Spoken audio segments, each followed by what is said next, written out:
16장 9절 말씀입니다.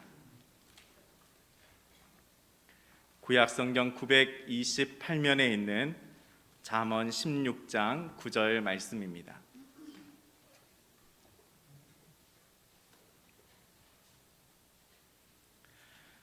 사람이 마음으로 자기의 길을 계획할지라도 그의 걸음을 인도하시는 이는 여호와시니라.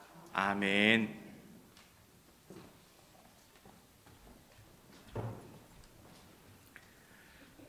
오늘 말씀을 전해주시는 목사님은 저희 교회에서 지금 중보 기도로 후원하고 있는 러시아에서 선교하시는 김승근 선교사님입니다. 한국에 잠시 들어오시게 되어서 교회에서 말씀을 들을 수 있는 기회를 얻었습니다. 오늘 말씀의 제목은 모사제인 성사제천이라는 제목으로 귀한 말씀 주실 터인데 이 시간 나오실 때 우리가 할렐루야로 큰 환영하며 말씀 듣겠습니다. 할렐루야. 네, 반갑습니다. 말 많은 러시아에서 왔습니다. 하나님께서 이곳에 세워주신 것을 감사하고 또 모든 영광 하나님께 올려드리며 또 설교단을 허락해 주신 우리 장로님과 우리 목사님 그리고 우리 성도님과 우리 교회에 깊은 감사를 드립니다. 제가 마스크를 벗어도 되겠습니까? 네, 감사합니다.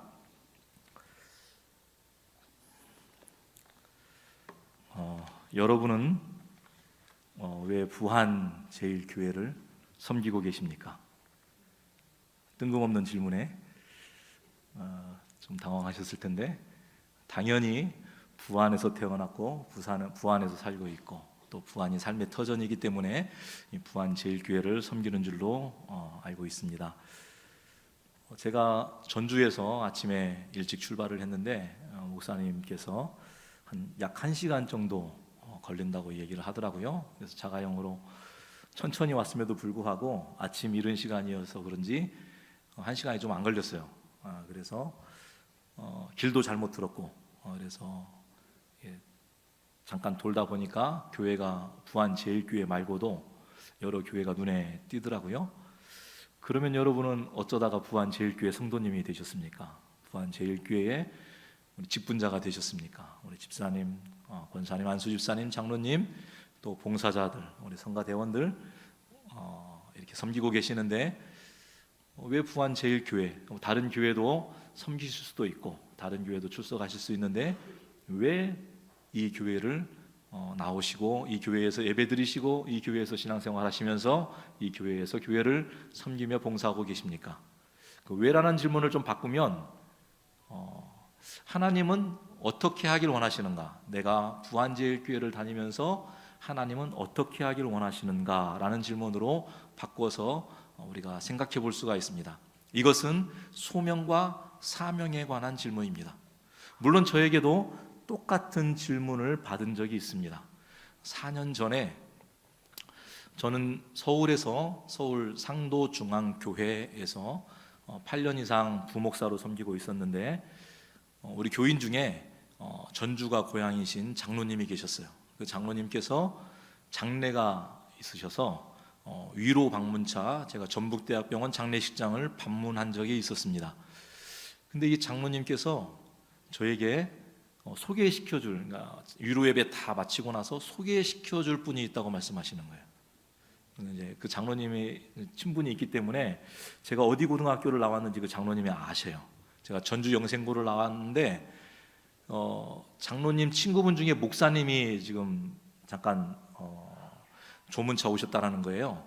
그래서 제가 영생고등학교를 졸업한 걸 알고 소개시켜주고 싶다는 거예요. 그리고 또한 그 목사님도 저와 말씀을 좀 나누고 싶기도 하고 그래서 이제 조문 예배를 다 마치고 이제 잠깐 다과를 나누면서 이제 말씀을 나누게 되었습니다. 그 목사님이 제가 이제 학교 후배니까 편하게 자네 왜 목사가 되었는가? 자네 왜 목사가 되었는가? 라고 저한테 물으셨어요. 똑같은 질문이죠. 왜 여러분은 부안제일교회를 섬기십니까? 저한테는 왜 자네는 목사가 되었는가? 똑같은 질문이에요. 다른 질문이 아니고. 그래서 이제 저는 그 질문을 곰곰이 생각하면서 제가 대학교 때 이 목사를 하게 된 이유에 대해서 서로 이야기를 나누게 되었습니다. 저는 대학교를 전북대학교 나왔는데 전북대학교를 다니면서 전주 안디옥 교회 이동희 목사님의 영향을 받고 선교사로 헌신한 적이 있습니다. 그래서 선교사로 헌신하고자 할 때에 그 주위의 선교사님들이 신학을 하고 선교 사역을 하면 좋겠다라고 권면을 하셔서 그 말씀에 순종하는 마음으로 장신대 신대원을 입학하게 되었고, 신대원을 입학하고 졸업하다 보니까 교육전도사도 하게 되고 전도사, 목사 안수, 부목사로 약 한 18여 년 동안 교회를 섬기는 사역을 하고 있었습니다. 그런데 이 선배님 목사님께서 자네 왜 목사를 하는가? 예, 목사님, 선배님, 저는 선교사 하려고 신학을 시작했습니다. 그랬더니 이 선배 목사님께서 그러면 자네 그 길로 가야 돼. 그 말씀을 하는 거예요. 내가 자네를 언제 다시 만날 수 있을지 모르겠지만 오늘이 처음 만났지만 마지막일 수도 있어. 그래서 자네를 위해서 하는 말인데 원래 하나님이 부르신 사명대로, 소명대로 살아야 돼 라는 말을 하고 헤어졌어요. 전주에서 서울까지 운전을 하고 차를 운전하는데 계속 그 말이 제 머릿속을 잊혀지지 않는 거예요. 그 다음날 교회에서 새벽 기도에 기도하는데도 내가 왜 목사가 되었나? 나는 선교사 하려고 목사가 되었는데 왜 지금까지 18여 년 동안 왜 교회 사역을 부목사로 섬기고 있나? 야, 내가 선교 사역을 해야 되나 보다 라고 생각을 하기 시작을 했어요. 그러던 차에 러시아에 있는 선교사님께서 저에게 저를 부르셨어요. 러시아에 있는 선교사님이 저희 아버님도 이제 폐암으로 3년간 고생하시다가 하나님 품으로 가셨는데 저희 아버님은 장로님이시고 초등학교 교장으로 은퇴를 하셨습니다. 저희 아버님 부친께서 이제 마지막 유언처럼 조문하는 사람들이 많이 와서 인사를 하고 그 조의금이 많이 모아질 텐데 그것을 선교사님을 돕는 데 사용했으면 좋겠다라고 말씀을 하셨어요. 유언과도 같아서 어머님도 동의하시고 누나, 형, 모든 가족들, 매형도 동의하고 저희 아내도 동의하고 그래서 저희가 주저하지 않고 그 선교비를 러시아를 돕는 선교사님에게 선교비를 전액을 보내드렸습니다. 적은 금액이 아니었습니다. 많은 금액, 적지 않은 금액이지만 많은 금액, 뭐라고 말할 수 없지만 그것을 보내드렸어요. 근데 그 러시아 선교사님에게는 그 금액이 굉장한 금액인 거예요. 러시아에서 교회 하나를 건축할 정도의 금액이었던 거예요. 러시아가 그렇게 비싼 도시는 아닙니다. 물론 모스크바는 서울과 같은 도시이기도 하지만 저는 블라디보스톡에서 사역하고 있는데 블라디보스톡은 그렇게 비싼 동네가 아니에요. 그래서 저희 아버님이 보내드린 선교 헌금으로 교회를 건축하고 교회 사역을 개척을 시작하시게 되었어요. 그래서 그러던 중에 이 선교사님께서 저에게 연락을 주셨어요. 근데 교회가 다 건축이 되고 그러기 때문에 어머니 모시고 한번 들어와 달라는 요청을 하셨습니다. 그래서 4년 전에 어머님을 모시고 제가 휴가 기간에 2017년 7월 휴가 기간에 가족들과 함께 선교지를 방문하게 되었습니다. 블라디보스톡은 여기에서 먼 도시가 아닙니다. 부안에서 제주도 가는 것보다도 비슷한 거리에 있는 도시예요. 부안에서 제주도를 가려면 광주공항이나 서울에 있는 김포공항에 가서 비행기를 타고 제주도를 가야 하지만 인천에서 블라디보스톡까지, 블라디보스톡은 두만강 바로 위에 있는 도시입니다. 북한 바로 접경 지역에 있는 도시, 연해주라고 하는 옛날 우리나라 민족 발해의 국가가 세워진 도시, 그 다음에 독립운동가들이 운동했던 도시, 그리고 고려인들이 거주했다가 중앙아시아로 스탈린에 의해서 강제 이주되었다가 지금 다시 재이주하고 있는 도시. 그래서 2018년인가 그때부터 우리나라 방송에 많이 소개가 되어지고 관광지로도 뜨고 있었던 도시인데 지금 코로나로 다 막히게 되었죠. 그 도시에서 지금 제가 사역을 하고 있습니다. 저희 아버님의 유언이었기 때문에 저희는 아낌없이 그것을 보내드릴 수가 있었고 선교 사역을 도와드릴 수가 있었습니다. 여러분, 예수님께서 우리에게 하신 마지막 유언과도 같은 지상 명령이 있습니다. 예수님께서 왜 교회가 세워져야 되고 왜 성도들은 어떤 일을 해야 되는지를 분명하게 말씀하신 내용이 있습니다. 예수님께서 세 가지를 말씀하셨는데 그 중에 하나가 교육 사업입니다. 교육. 제자들을 양육하고 제자들을 훈련시키고 그 제자들을 통하여서 복음을 전파하게 하시고 그 제자들을 통하여서 교회가 부흥되게 하게 하는 그런 사역이 바로 예수님의 중심 사역 중에 하나였습니다. 그렇기 때문에 교회는 가르치는 일에 힘써야 됩니다. 어린 세대들을 다음 세대들을 양육하는 일에 우리 어린아이들 여러분의 자녀들에게 무엇을 물려주시겠어요? 믿음의 유산을 물려줘야 돼요. 믿음으로 가르치고 믿음으로 양육하고 그 아이들이 또한 믿음의 유업을 이어갈 수 있도록 그래야 교회가 살 길이 생기는 겁니다. 젊은이들이 교회가 없으면 물론 요즘 저출산도 문제가 있고 젊은 사람들은 결혼하자마자 외지로 다 떠나기 때문에 시골 교회가 조금 위축되고 있긴 하지만 그럼에도 불구하고 여러분의 자녀들, 손자, 손녀들을 믿음으로 양육시킬 때에 그것만으로도 하나님의 나라가 확장되고 하나님이 기뻐하시는 줄 믿으시기 바랍니다. 여러분의 자녀에게 큰 축복, 믿음의 축복이 있기를, 믿음의 유산의 축복이 있기를 축복합니다. 두 번째 예수님께서 하신 사역은 무엇이냐면 지역사회, 지역 사람들을 섬기신 겁니다. 예수님께서 가난한 자, 병든 자, 그리고 소외된 자, 여인들, 아이들 모든 사람들을 품으시고 그 사람들을 고치시고 싸매시고 안으시고 축복해 주시는 일을 하셨어요. 그것이 하나님 나라의 확장하는 사역입니다. 그렇다면 부안제일교회가 어떤 사역을 해야 되느냐? 지역사회를 섬기는 사역을 할 때 하나님이 기뻐하시는 줄을 믿으시기 바랍니다. 그래서 이 부안제일교회가 예수의 소문으로 풍성한, 예수의 이야기로 풍성한 그런 축복의 통로가 되는 부안제일교회가 될 수 있기를 주님의 이름으로 축복합니다. 여러분이 믿음 생활 잘해서 여러분의 주위에서 여러분을 보고, 요즘 전도하기 얼마나 힘들어요? 예수 믿으라고 잘할 수도 없죠. 그런데 여러분의 모습만을 보고도 저분을 보니 저분 어디 교회 다녀? 저분 부안제일교회 다니는데 나도 그러면 교회 한번 나가볼까? 이게 전도예요. 이게 전도예요. 물론 말로도 전도할 수 있어요. 그러나 말로 전도하는 게 얼마나 힘듭니까? 그러나 여러분의 삶으로 보여줄 때, 여러분이 예수님의 사랑을 보여주고 예수님의 사랑으로 섬겨주고 예수님의 사랑으로 보듬어 안을 때에 교회는 부흥하게 되고 하나님은 영광을 받으시는 줄을 믿으시기 바랍니다. 세 번째는 예수님께서 선교 사역을 하셨어요. 선교 사역이라고 하면 뭘 거창하게 생각하시는데 그렇지 않습니다. 예수님은 하나님의 나라의 복음의 일을 전하시는 일을 하셨어요.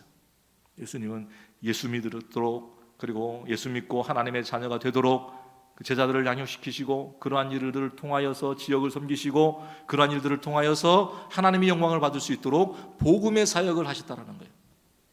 그러니까 여러분을 통해서 하나님의 나라가 조금이라도 확장되면, 누군가가 나를 통해서 예수 믿는 사람이 생겨지면 그것이 전도요 선교 사역인 줄로 믿으시기 바랍니다.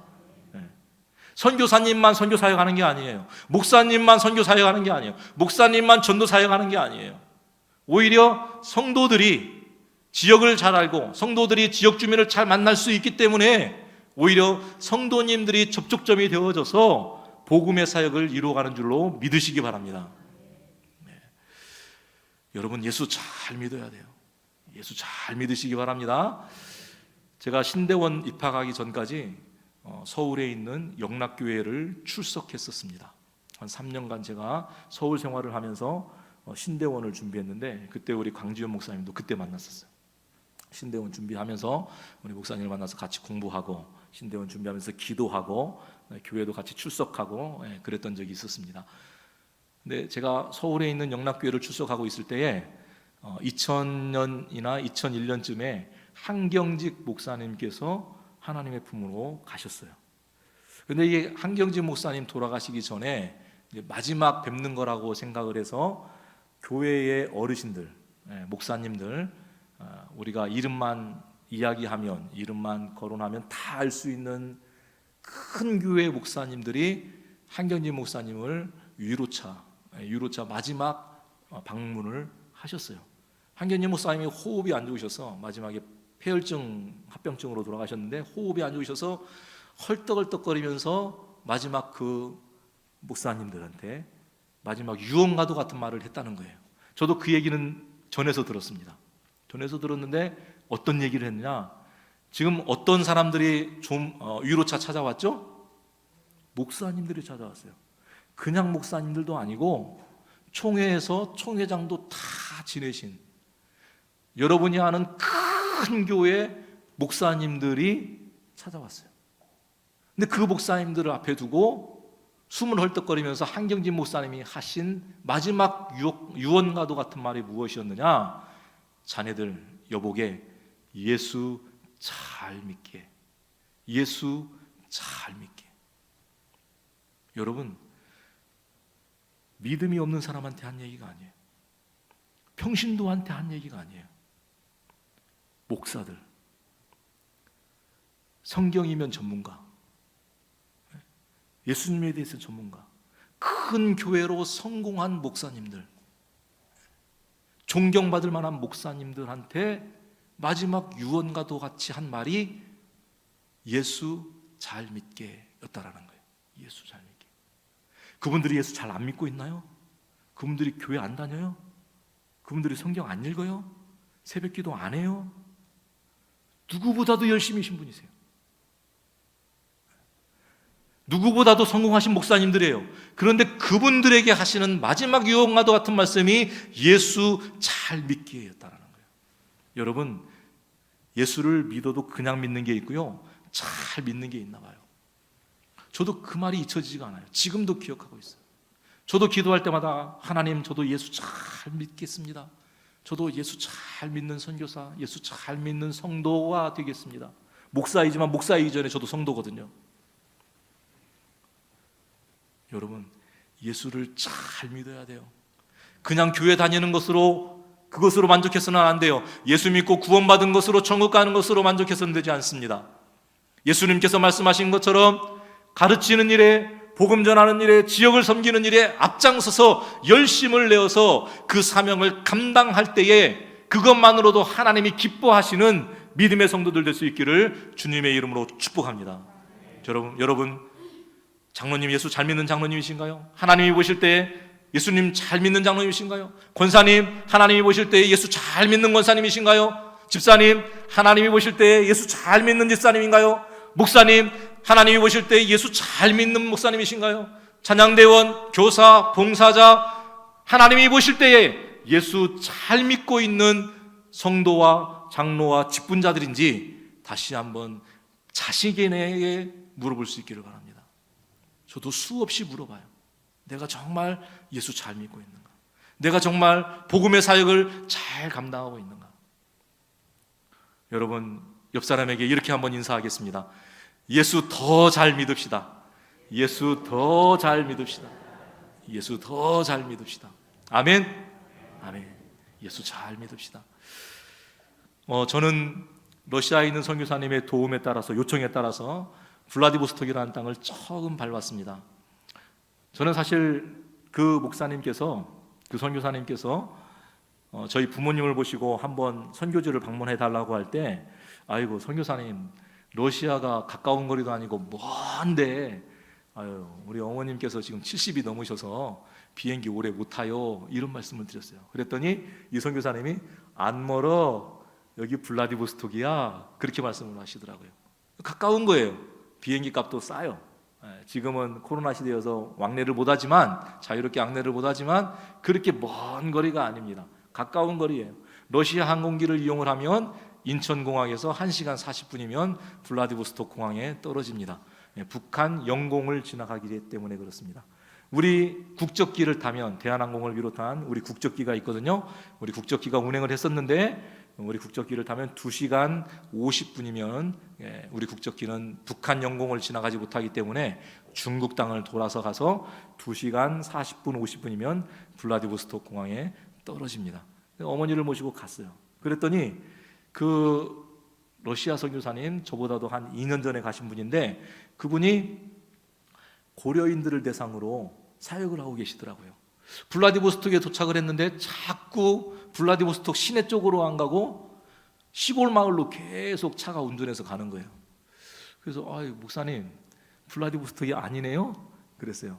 그랬더니 야, 내가 사는 마을을 너한테 이야기하면, 그 마을 이름이 노보샤흐진스크인데 거기를 이야기하면 어떻게 아냐, 그냥 블라디보스톡이라고 다 이야기를 한다, 여기 연해주에 사는 선교사님들은. 그도 그럴 것이 여기 부안을 모르는 서울 촌놈들에게 부안이 어디냐고 소개를 해요. 전주에서 얼마 안 멀어, 전주에서 가까워라고 설명을 하지, 부안을 잘 모르면 설명을 잘 못하잖아요. 물론 부안도 요즘 알려져서 부안하면 다 알지만 예전에는 서울 촌놈들은 몰랐어요. 그래서 서울 촌놈들에게 전주에서 얼마 안 멀어 이렇게 이야기를 하죠.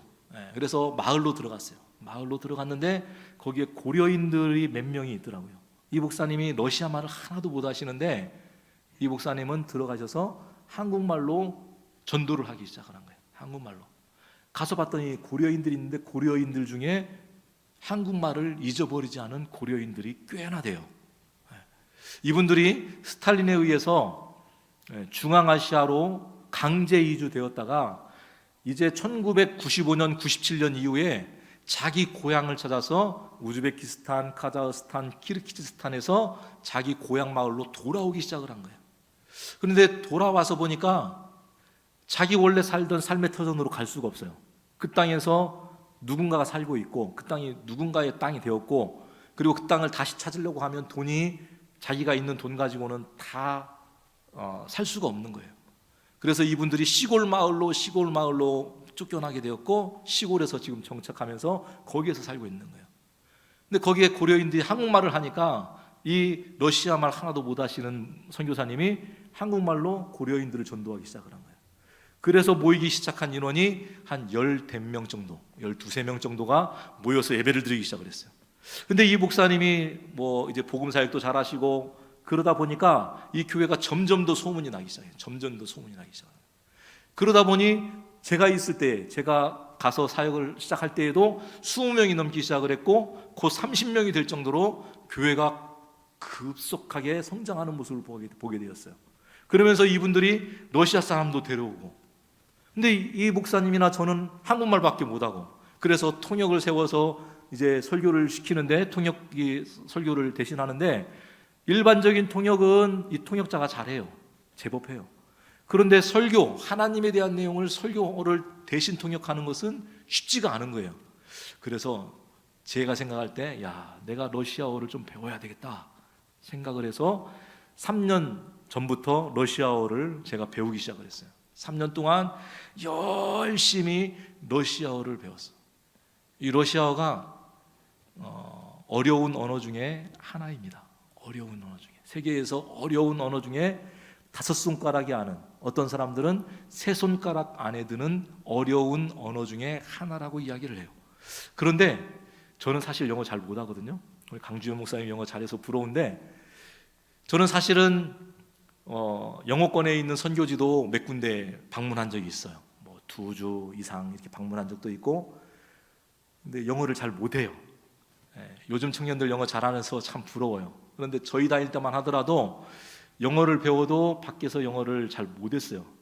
그런 이유 중에 하나가 뭐냐면, 어떤 사람이 영어로 말을 걸면, 외국 사람이 말을 걸면 주눅이 들어요.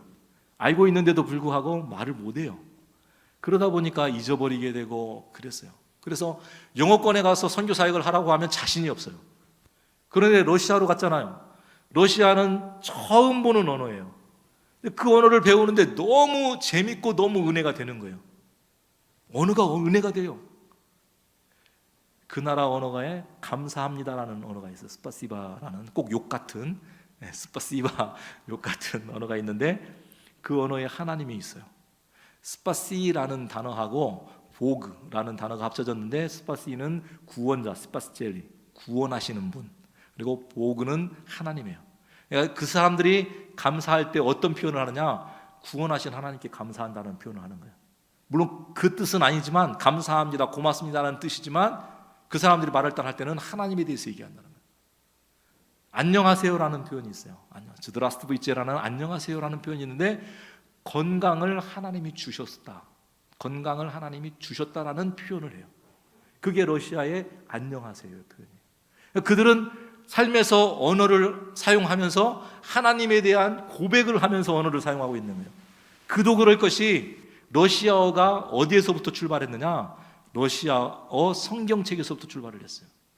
마르틴 루터가 종교 개혁을 할 때 마르틴 루터 이전에는 라틴어 성경을 교회에서 사용을 했습니다. 미사에서. 그 당시에는 기독교가 없었기 때문에 카톨릭 미사에서 라틴어를 사용하고 있었어요. 그것이 안타까워서 마르틴 루터를 비롯한 쯔빙글리 그런 분들이 성경을 자신의 언어로 번역하기 시작을 했죠. 그래서 마르틴 루터도 독일어 성경을 번역할 때에 그 독일어 성경을 통하여서 독일 사람들에게 독일어 언어를 가르치기 시작을 한 거예요. 마찬가지예요. 러시아 언어도 러시아 성경책이 만들어지고 러시아 성경책을 통하여서 그 나라의 언어를 국민에게 가르치기 위해서 성경책을 읽기 시작했어요. 그러니 그들의 삶은 성경과 동떨어져서 이야기할 수가 없어요. 그들의 삶의 작품은, 그들의 삶의 언어, 문화, 삶의 양식은 성경을 떨어뜨려서 말할 수가 없는 거예요. 하나님과 아주 밀접하게 되어 있어요. 여러분이 잘 아는 톨스토이, 도스토예브스키 그 사람들의 작품을 보십시오. 그 사람들의 작품은 전부 다 하나님에 대한 이야기요, 천국에 대한 이야기요, 지옥에 대한 이야기입니다. 죄와 벌, 읽기 어려운 문학 작품이긴 하지만 그 작품에서 이야기하고자 하는 것은 하나님의 살아계심, 하나님의 주권에 대해서 이야기하고 있는 거예요. 그러니 그들의 삶은 종교와 신앙과 동떨어져서 이야기할 수 없는 거예요. 소련 시대에 스탈린이 국민들의 신앙을 말살하려고 했어요. 대부분 공산주의 국가들이 신앙을 말살하죠.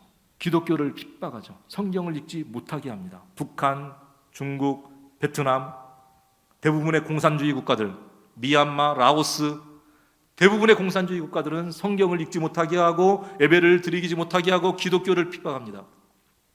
그러나 스탈린이 아무리 러시아 사람들을 핍박해도 러시아 사람들의 신앙심은 가로막지 못했어요. 왜냐? 그들의 언어 때문에.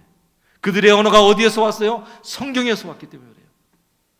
성경을 바탕으로 한 그들의 신앙이 하나님을 벗어나지 못하게 만든 거예요.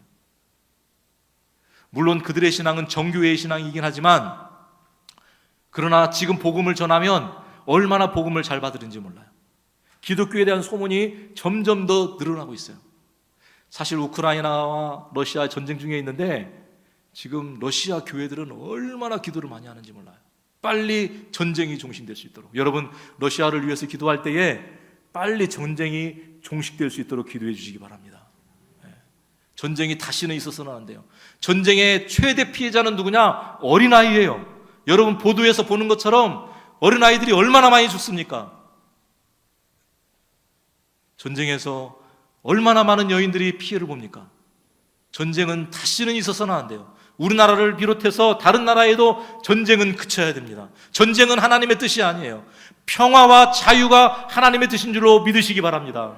여러분 기도하실 때 꼭 잊지 말고 러시아의 전쟁이 빨리 종식되어질 수 있도록, 그리고 다시는 어떤 나라에서도 전쟁이 일어나지 않도록 자유와 평화의 통일이 이루어질 수 있도록 기도할 수 있기를 바랍니다. 그래서 저는 언어 훈련을 열심히 했습니다. 3년간 제가 한 선교 사역은 언어 사역이에요. 언어 사역. 여러분 선교사가 가서 다른 사역 안 하고 언어 사역 한다니까 아이고 목사님 아무것도 하지 않았다는 거네요 라고 말할 수 있어요.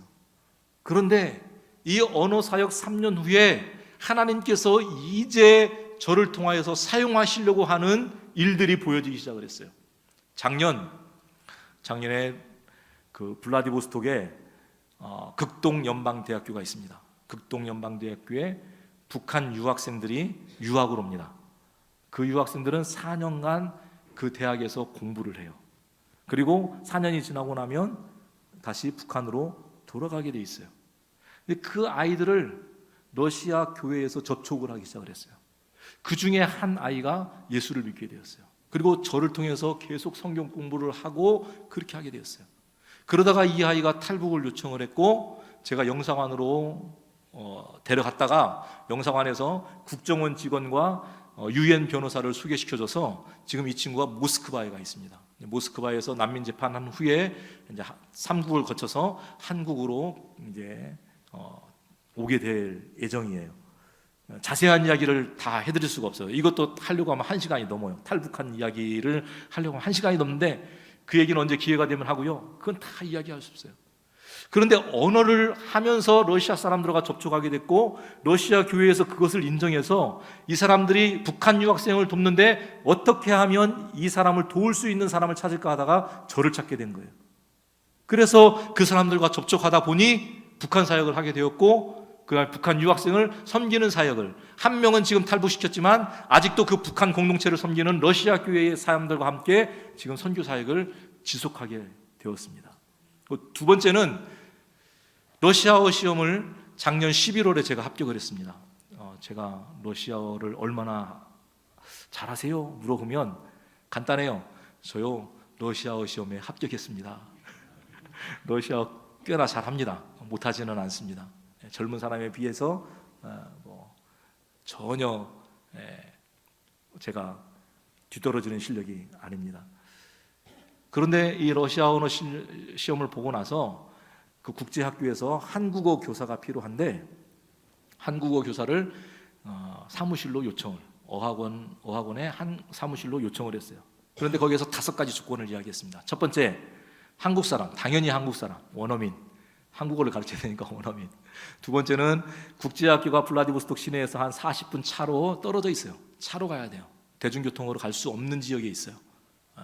그래서 차가 있는 사람, 그 다음에 러시아어를 검증된 사람. 5학년부터 가르치는데 5학년 아이들에게는 한국말로 직접 가르칠 수가 없어요. 러시아 말로, 대부분 러시아 말이에요. 5학년, 6학년 정도 되면 대부분 러시아 말로 수업을 해요. 그리고 7학년, 8학년, 9학년은 러시아 말 반절, 한국어 반절. 9학년 정도가 되면은 러시아 말이 필요가 없어요. 잘해요. 9학년, 10학년, 11학년 아이들은 다 알아들어요. 좀 어려운 한자어가 섞인 어려운 뜻을 설명해 달라고 할 때만 러시아 말을 제가 사용을 할까? 거의 대부분 한국말로 수업을 합니다. 그렇게 되고, 그 다음에 젊은 사람, 늙지도 않고 젊지도 않고, 그리고 남자 선생님. 이 5가지 조건을 얘기하는데 어학원 사무실 직원이 제가 생각이 나더라고요. 저에게 연락이 왔어요. 한번 갈 수 있느냐? 그래서 가서 아이들을 가르치기 시작을 했어요. 러시아어 학교는 1학년부터 11학년까지 한 학교에서 수업을 받아요. 우리나라처럼 초등학교 졸업하고 중학교 가고 중학교 졸업하고 고등학교 가고 대학교 가는 게 아니고 러시아 학교는 1학년서부터 11학년까지, 심지어는 유치원부터 11학년까지 한 건물, 한 학교에서 모든 교육이 다 이루어져요. 그런데 전부 다 의무교육이에요. 국가에서 다 지원해주고 공짜로 다 해요. 물론 우리나라처럼. 그러나 국제학교는 사립학교예요. 이 국제학교를 누가 세웠느냐? 남서울 은혜교회 홍정길 목사님 교회에서 국제학교를 세웠어요. 왜 국제학교를 세웠느냐? 인터내셔널 스쿨. 그 학교는 영어로 수업을 해요. 러시아 애들이 주로 많이 다니고 한국의 주재원 자녀들 한 10대 명 정도가 한국 사람 자녀들이 다니고, 그다음에 다른 나라 대사관 직원들의 자녀들, 고위직 자녀들이 그 국제학교를 다녀요. 국제학교는 돈을 주고 다니는 거예요. 근데 이 국제학교를 왜 세웠느냐? 홍정길 목사님께서 북한 사역을 오랫동안 하셨어요. 감자를 심어서 감자 전량을 북한에 보내고, 고난의 행군 시절에 물질로도 보내고, 경제적으로 협조하고, 모든 것을 다 보냈는데 북한에서는 그것을 인민에게 사용하지 않고 핵무기를 개발하는 데 사용을 해서 문제이긴 하지만 엄청난 금액을 투자해서 북한을 지원을 했어요. 근데 그것이 너무 안타깝다라고 생각한 블라디보스톡 주지사가 이 홍정길 목사님을 찾아온 거예요. 그렇게 하지 말고 여기다 국제학교를 세우고 국제학교에서 러시아 아이들을 신앙으로 교육시키고 그렇게 해서 그 아이들을 선교사로 파송을 해라. 그렇게 제안을 한 거예요. 그것을 홍정일 목사님이 받아들이셨어요. 그래서 홍정일 목사님이 맨 처음에 요구한 것이, 첫 번째, 대학교를 설립시키겠다. 두 번째, 기독교 학교를 만들겠다. 기독교 학교가 만들어져야 아이들에게 신앙교육을 시킬 수가 있으니까. 그렇게 얘기를 했는데, 그렇게 하라고 해놓고 건물이 지어지고 있는데 대학교 인가도 안 나고 기독교 학교도 인가가 안 나고, 이런 상황이 벌어진 거예요. 그런 상황이 벌어진 거예요.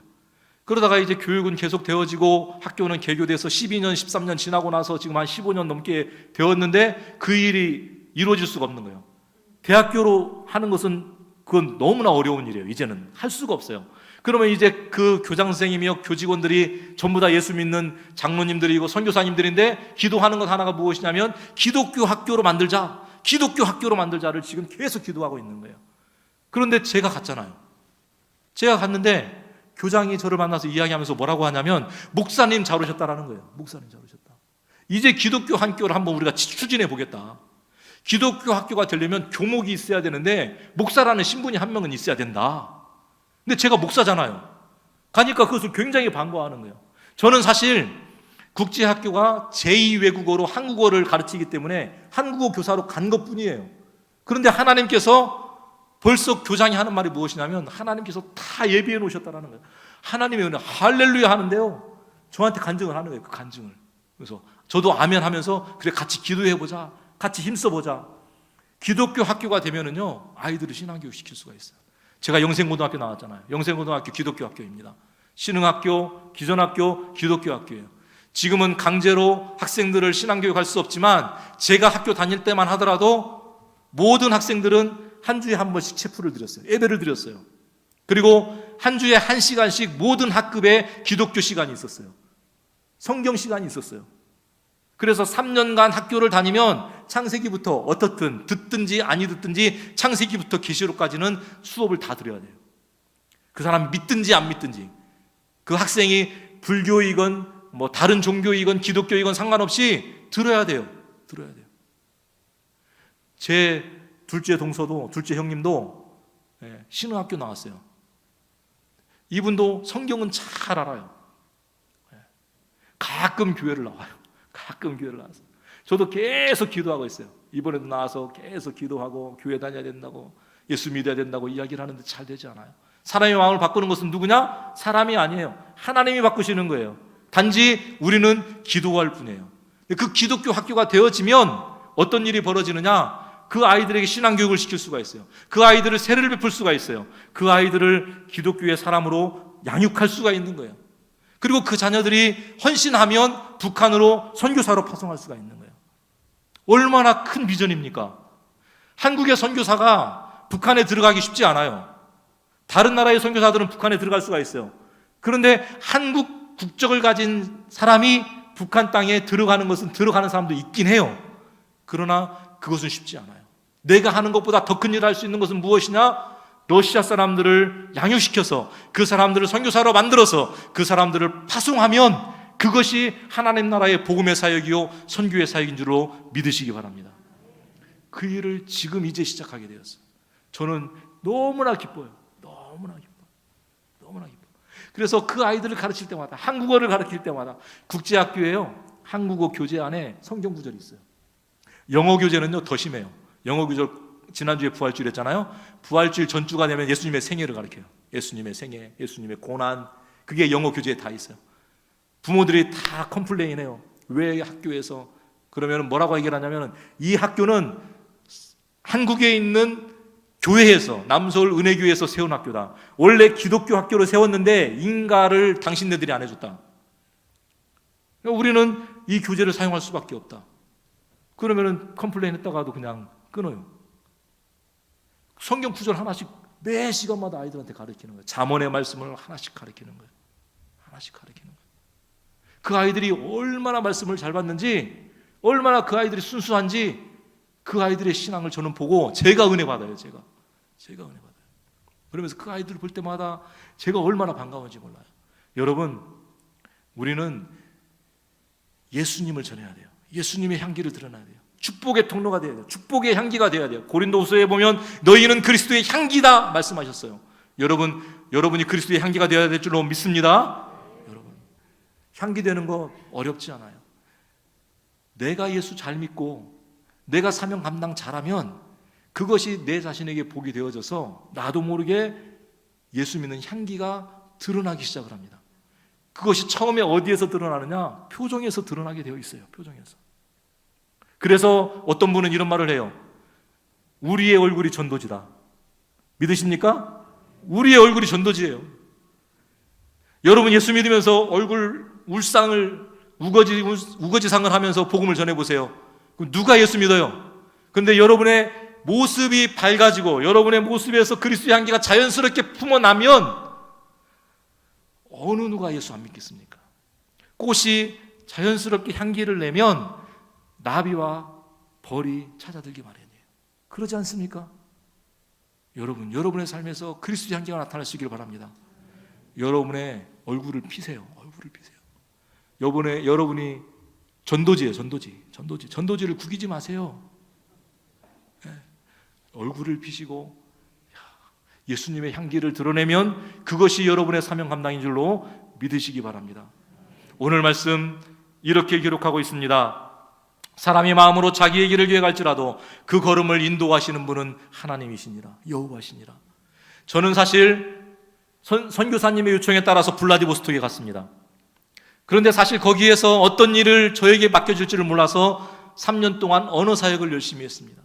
그런데 언어 사역만 열심히 하고 그 사명을 잘 감당했더니 이제서 하나님께서 저를 통하여서 일하시기 시작하는 것을 저는 보게 되었습니다. 저는 이제 돌아가면 5월 11일에 제가 출국을 합니다.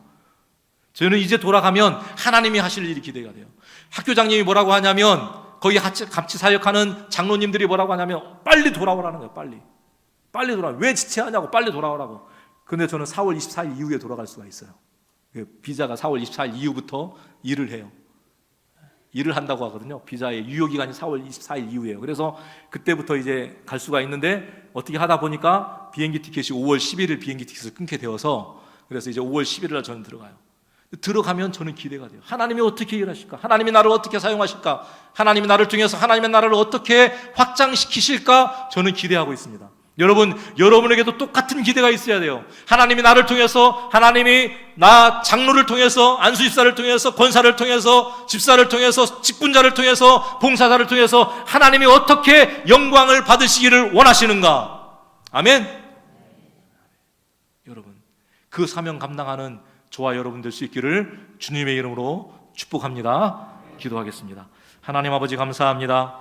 하나님 우리를 부르신 소명이 있고 아버지 우리에게 맡겨주신 사명이 있을 텐데 그 사명을 잘 감당하는, 그래서 하나님께 칭찬받고 많은 사람에게 예수의 향기 드러내고 축복의 통로로 쓰임받는 부안제일교회 성도들 다 되게 하여 주옵소서. 예수 그리스도 이름으로 기도드리옵나이다. 아멘. 여호와는 내게 복을 주시고 너를 지키시기 원하며 여호와는 그 얼굴을 내게 비추사 은혜 베푸시기 원하며 여호와는 그 얼굴을 내게로 향하여 드사 평강 주시기를 원하노라. 주 예수 그리스도의 은혜와 하나님의 사랑과 성령의 교통하심이 주신 사명 감당하기 원하고 믿음으로 살기 원하는 우리 부안 제일교회 성도들 머리머리 위에와 이 교회와 이 부안 지역과 한국 교회와 세계 열방 가운데 함께 하옵시기를 간절히 축원하옵나이다. 아멘.